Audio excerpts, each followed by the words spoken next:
साथियों सलाम नमस्ते सत श्री अकाल और जय भीम जोहार। साथियों और चर्चा बिहार की, और जब बिहार की चर्चा होगी दोस्तों तो दिल्ली दरबार भी स्वाभाविक है आएगा ही। और बहुत ही महत्वपूर्ण कहानी है ये दोस्तों, और आपको पूरी कहानी सुननी पड़ेगी। अगर कहानी समझनी है, बात समझनी है तो सुननी तो पड़ेगी दोस्तों। लेकिन इससे पहले एक वीडियो क्लिप जो बहुत तेजी से दोस्तों वायरल हो रहा है, इसे आप सुन लीजिए। दरअसल गृह मंत्री अमित शाह राज्यसभा में आज जब संविधान की चर्चा में हिस्सा लेते हुए बोल रहे थे तो उन्होंने कहा क्या, जिसको लेकर हड़कंप सा मच चुका है दोस्तों। इसे पहले सुन लीजिए, फिर हम बात की शुरुआत करते हैं। अभी एक फैशन हो गया है, आंबेडकर आंबेडकर आंबेडकर आंबेडकर आंबेडकर आंबेडकर।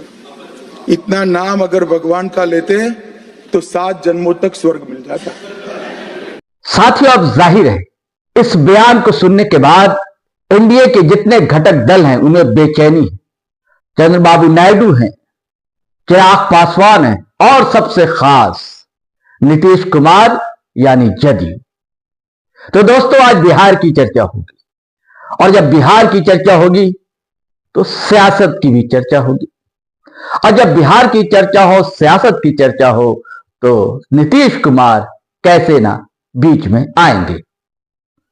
और जब केंद्र में नीतीश कुमार हो तो उनके उपनाम की चर्चा कैसे ना हो। वही उपनाम जो उनके भतीजे यानी उनके सखा जेपी आंदोलन के दौर से रहे लालू प्रसाद यादव के बड़े साहबजादे तेज प्रताप यादव ने जो कहा था उनके बारे में, और उन्होंने कहा था पलटू चाचा। तो दोस्तों आपको पता है कि अभी नीतीश कुमार एनडीए में है। फिलहाल इसलिए कह रहा हूं, बल्कि फिलहाल नहीं, फिल वक्त अभी तक तो एनडीए में है। लेकिन कल और परसों क्या होगा कहा नहीं जा सकता, यह तो नीतीश कुमार ही जानते हैं। लेकिन कहानी दोस्तों ये बहुत बड़ी है और सिलसिलेवार कहानी है, बिंदुवार में आपको बताता चलता हूं। और इसलिए सिलसिलेवार दोस्तों कि इन दिनों सिलसिलेवार कई घटनाएं घटी, और उनके बड़े प्रिय भतीजे जिसे कभी नीतीश कुमार कहते थे कि तुम ही तो उत्तराधिकारी हो गए, उन्होंने कह दिया है कि नीतीश चाचा के लिए कभी दरवाजा बंद थोड़ी हुआ है। और यह बयान और कई बयान और अमित शाह का ताजा बयान आने के बाद दोस्तों पटना से लेकर दिल्ली तक खिल चुकी है। अब तरह तरह की कयास आराई अनुमान लगाए जा रहे हैं, और उस अनुमान के पीछे तर्क भी है, वो वाजिब है। और हर कोई अब सवाल पूछने लगा है, क्या चाचा बाजी पलटने वाले हैं?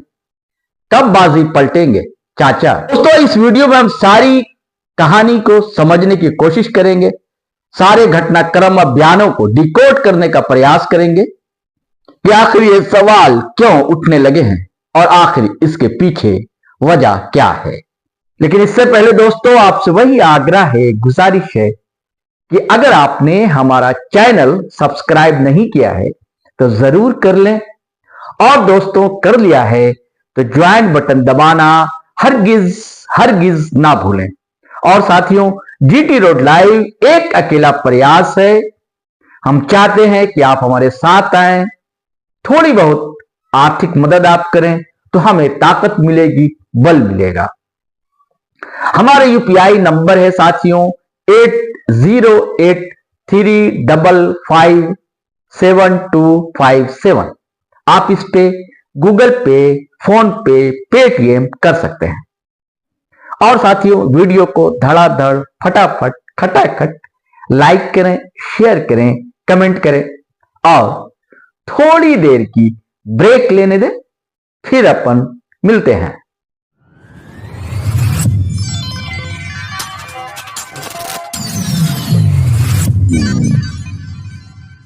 साथियों देखिए, हमेशा कहा जाता रहा है कि नीतीश कुमार 3C से कभी भी समझौता नहीं करते। 3C यानी क्राइम, करप्शन और कम्युनलिज्म। और दोस्तों क्राइम इन दिनों बिहार में तेजी से बढ़ा है, और आपने देखा इस वजह कर नीतीश कुमार ने बीजेपी के पसंदीदा रहे डीजीपी को हटाकर एक नए डीजीपी की नियुक्ति बिहार में की है और सख्त निर्देश है कि अपराध पर नियंत्रण बिल्कुल किया जाए और सख्ती से किया जाए। अब दोस्तों, corruption, Bharatiya Janata party corruption के मामले में जीरो टॉलरेंस की बात करती है, लेकिन जब अजीत पवार जैसे लोगों, और भी कई मिसालें हैं, उनको देखती है जदयू और नीतीश कुमार देखते हैं, भापते हैं और सब समझते हैं, ये सारी बातें भारतीय जनता पार्टी की खोखली हैं। और साथियों, जब हम आप वॉशिंग मशीन को अच्छी तरह समझ चुके हैं, तो अब भला नीतीश कुमार जैसा घाघ राजनीतिक वॉशिंग मशीन की हकीकत को कैसे नहीं समझ पाएगा। तो उन्होंने इसकी हकीकत जान ली। और अब आते हैं दोस्तों तीसरा सी, यानी कम्युनलिज्म। और बिहार में इसके उभार ने नीतीश कुमार की नींद उड़ा रखी है और इसमें वह अच्छी तरह से संघ और भाजपा की भूमिका को समझ चुके हैं और समझ रहे हैं। जब बिहार से ही भारतीय जनता पार्टी के सांसद और सेंट्रल मिनिस्टर गिरिराज सिंह ने हिंदू स्वाभिमान यात्रा बिहार में निकाली और बटेंगे तो कटेंगे का शोर हर जगह होने लगा, नारेबाजी होने लगी, तो नीतीश बहुत सहज नहीं रहे और खुद को असहज महसूस किया और उस पर तुर्रा। और ये हुआ दोस्तों, कहते हैं ना, करेला तो करेला और नींद पर चढ़ा, यानी कि संघ ने एक कार्यक्रम में एकता पर बात करते हुए इस नारे का एक तरह से समर्थन ही कर दिया। तो फिर क्या था, नीतीश की बेचैनी और बढ़ी। हालांकि बाद में भारतीय जनता पार्टी का यह बयान आता है कि पार्टी का इस यात्रा से कुछ भी लेना देना नहीं है। अब किस बच्चे को आप समझा रहे हैं? नीतीश कुमार को आप बता रहे हैं किस पार्टी से सांसद हैं और कहां मंत्री हैं, सेंट्रल में मिनिस्टर हैं, और उस यात्रा में कौन कौन लोग शामिल हो रहे हैं? यह ढकी छुपी तो बात है नहीं। नीतीश अच्छी तरह समझ रहे हैं इस यात्रा के पीछे कौन था, कौन सी विचारधारा थी और उस विचारधारा के पोषक कौन से संगठन है और कौन सा राजनीतिक दल है। साथियों, मामला चाहे जातिगत जनगणना का हो, मामला चाहे आरक्षण की सीमा बढ़ाने का हो, मामला चाहे बिहार को विशेष दर्जा देने का हो, मामला चाहे वक्फ बोर्ड का हो, मामला चाहे मस्जिद मस्जिद शिवलिंग ढूंढने या मंदिर ढूंढने का, नीतीश कुमार लगातार अपने आप को असहज महसूस कर रहे हैं और उनकी कश्मकश असमंजस का समाधान मिलता हुआ नहीं दिख रहा है। भारतीय जनता पार्टी का इन सब को लेकर स्टैंड और नीतीश कुमार का स्टैंड बहुत ही विपरीत है, बहुत ही अलग है। आप कुछ भी कह लीजिए, नीतीश कुमार उस समाजवादी विचारधारा से निकलते हैं जिसके अगवा राम मनोहर लोहिया, जयप्रकाश नारायण, बेनी प्रसाद वर्मा, कर्पूरी ठाकुर, ऐसे अनगिनत नाम। अब और आगे बढ़ते हैं दोस्तों। मैंने शुरुआत में आपको एक क्लिप दिखाई अमित शाह की, उन्हीं अमित शाह का एक बयान और इधर चर्चा में। दरअसल वो टीवी कार्यक्रम में हिस्सा ले और जब उनसे पूछा गया कि बिहार में जब एक विधानसभा चुनाव होने जा रहा है 25 में, तो चेहरा कौन होगा एनडीए का, तो अमित शाह साहब कहते हैं कि निजी निर्णय हमारी पार्टी का, यह मैं नहीं बता सकूंगा। चुप्पी साध ली, उसके बाद यही कहा। और इससे पहले तक लगातार भारतीय जनता पार्टी के लीडर जिसमें शिखर नेता भी शामिल कह रहे थे चेहरा तो जो है नीतीश कुमार ही होंगे।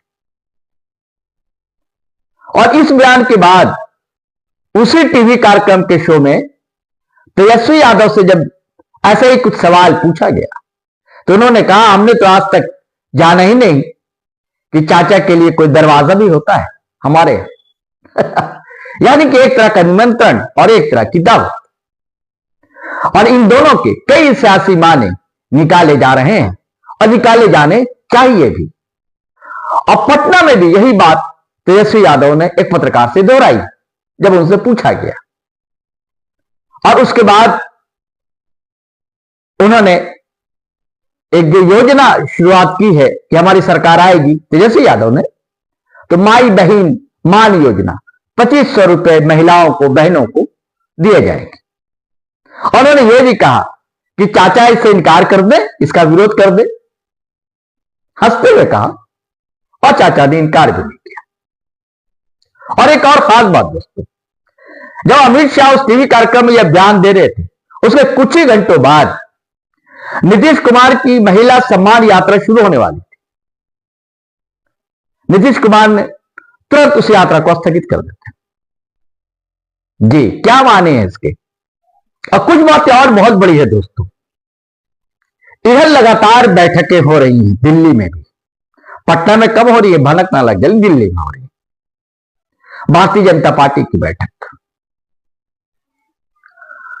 और उससे पहले और मैं चर्चा कर लूं दोस्तों कि नीतीश कुमार चिराग पासवान का जो प्रयोग भारतीय जनता पार्टी ने किया था पिछले विधानसभा चुनाव में, वह भूले नहीं है नीतीश कुमार कि किस तरह सिर्फ जदयू का उम्मीदवार जहां जहां था वहां चिराग पासवान ने अपना उम्मीदवार खड़ा किया था, और जिसका यह नतीजा हुआ कि नीतीश कुमार की पार्टी जदयू के विधायक की संख्या घट गई। ये भूले हरगिज नहीं। वो समझ रहे हैं कि इस बार भी कुछ नया प्रयोग होने जा रहा है। प्रशांत किशोर जो सामने आए हैं उनको लेकर यह आशंका नीतीश कुमार को है कि वो भी कहीं उसी खेमे के हाथों खेल तो नहीं रहे कि उन्होंने भी वही उम्मीदवार खड़े कर दिए तो उनका वोट बैंक खिसक जाएगा और उनके उम्मीदवार, उनके विधायकों की संख्या घट सकती है। और अब बात कर रहा था मैं दोस्तों कि बैठक की दिल्ली में जो हो रही, और दिल्ली के सूत्रों से जो खबर मिली वो यह है दोस्तों कि भारतीय जनता पार्टी इस बार चाहती है कि सत्ता की चाबी उसके हाथ में रहे।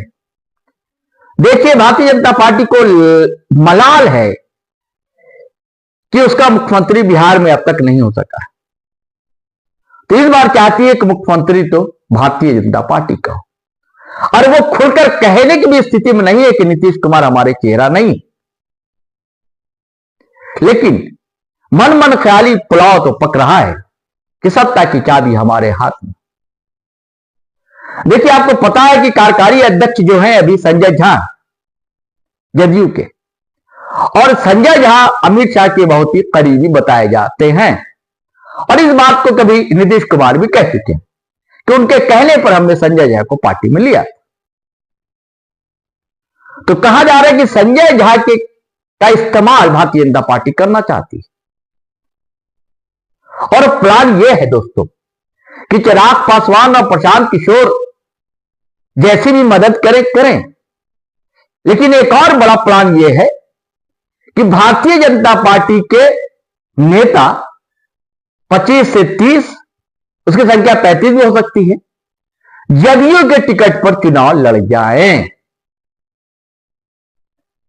और इसके लिए मददगार साबित होंगे संजय झा साहब कि अगर मान लीजिए निर्णय नतीजे आते हैं एनडीए के पक्ष में और भारतीय जनता पार्टी के विधायक की संख्या थोड़ी बढ़ी भी लगती है, और ऐसा लगता है कि भारतीय जनता पार्टी के नेता जो जदयू के टिकट पर जीत कर आए हैं, अगर वो टूट कर भारतीय जनता पार्टी के साथ आ जाते हैं तो फिर मुख्यमंत्री भाजपा का हो सकता है।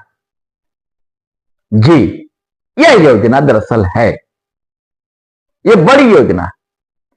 और एक और खेल चल रहा है, यह भाप चुके हैं नीतीश कुमार कि कहीं हमारे सांसदों को ही ना तोड़ फोड़ लिया जाए। सारी गतिविधियों पर नीतीश कुमार की पल पल नजर है। ये ठीक है कि वो बीमार है, कहा जाता है कि मानसिक स्थिति ठीक नहीं है, शारीरिक स्थिति ठीक नहीं है, लेकिन जब ही थोड़ा सुधार इनमें आता है और वो खुद को स्वस्थ महसूस करते हैं, बड़े बड़े निर्णय अचानक नीतीश कुमार ले लेते हैं। अभी आपने देखा डीजीपी को बदलना, वक्फ बोर्ड पर स्टैंड लेना, ऐसी कई बातें। ये जो सारी सूचनाएं उनको मिल रही है, ऐसा नहीं है कि नहीं मिल रही, और वक्त पर वो निर्णय लेते हैं और अचानक लेते हैं। ये दरअसल उनके मन की बात वो भी नहीं जानते हैं, कहा जाता है। और इधर दोस्तों, बाबा साहब अंबेडकर, बाबा साहब डॉक्टर भीमराव अंबेडकर, जिन्हें संविधान निर्माता कहा जाता है, जिसे देश का एक बड़ा वर्ग भगवान की तरह आस्था रखता है उनके प्रति, उनको लेकर जैसा राज्यसभा में अमित शाह ने बयान दिया है, यह आहत करने वाला है नीतीश कुमार के लिए। और नीतीश कुमार इसको लेकर बड़ा चिंतित है। बहुत ही खास लोगों के सूत्रों के हवाले से अगर खबर की मैं पुष्टि नहीं करता, लेकिन अब तक ये जदयू का कोई बयान नहीं आया। इसके पीछे बड़ी बात है, कुछ बड़े निर्णय के बारे में नीतीश कुमार आप सोचने लगे कि बहुत हो गया, बहुत हो गया, बस अब ज्यादा नहीं, अब बाय बाय का समय आ गया। क्या सच बाय बाय कर देंगे नीतीश कुमार? क्या सच नीतीश कुमार पलटू चाचा साबित होंगे फिर? देखिए, कहा नहीं जा सकता। राजनीति में दोस्तों हर कुछ संभव है, कुछ भी असंभव सियासत में नहीं होता है। क्योंकि अमित शाह के इस राज्यसभा में दिए भाषण के इस अंश ने समूचे देश में हंगामा सा मचा रखा है और सबकी निगाहें नीतीश कुमार पर टिकी हुई हैं। और नीतीश कुमार भी, मैंने कहा ना, बहुत ही घाघ चाणक्य हैं, चाणक्यों के चाणक्य हैं नीतीश कुमार। उनके बिना बिहार नहीं चलता है जी। तब क्या निर्णय लेंगे देखिए, जल्दी कोई परिवर्तन बिहार में और देश में देखने को साथियों मिल सकता है। चलिए अब इजाजत दीजिए दोस्तों, फिर हम नए वीडियो के साथ हाजिर होंगे। तब तक के लिए जय हिंद, जय भारत।